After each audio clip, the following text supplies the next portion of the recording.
അല്ലേ? തപസ്സാന്നല്ല, ഏത് കാര്യമാണെങ്കിലും അതെ, അതിന് പറഞ്ഞിരിക്കുന്ന നിയമങ്ങളെ പരിപാലിച്ചുകൊണ്ട് അല്ലെങ്കിൽ പാലിച്ചുകൊണ്ട് ചെയ്യുമ്പോഴേ അതിന് ഗുണമുണ്ടായിട്ടില്ല.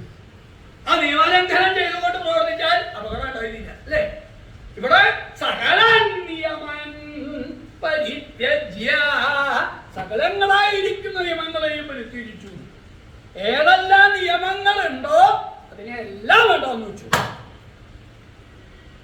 തപസ് ചെയ്യാനായിക്കൊണ്ടിരിക്കുന്ന നിയമങ്ങൾ, ആ സകല നിയമങ്ങളെ പരിത്യജിച്ചു. എങ്ങനെയുള്ള നിയമങ്ങള്?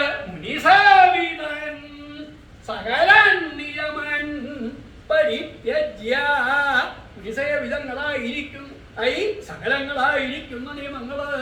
മുനിസേവിതങ്ങള് മഹർഷിമാര് ഈശ്വരനെ സേവിക്കാനായിട്ട് പുറപ്പെടുന്ന സമയത്തെങ്കിൽ ഇന്ന പ്രകാരത്തിൽ വേണം, ഇന്ന രീതിയിൽ വേണം എന്ന് അതിനൊരു നിയമം ഉണ്ടാക്കിയിട്ടുണ്ട്, വ്യവസ്ഥ ഉണ്ടാക്കിയിട്ടുണ്ട്.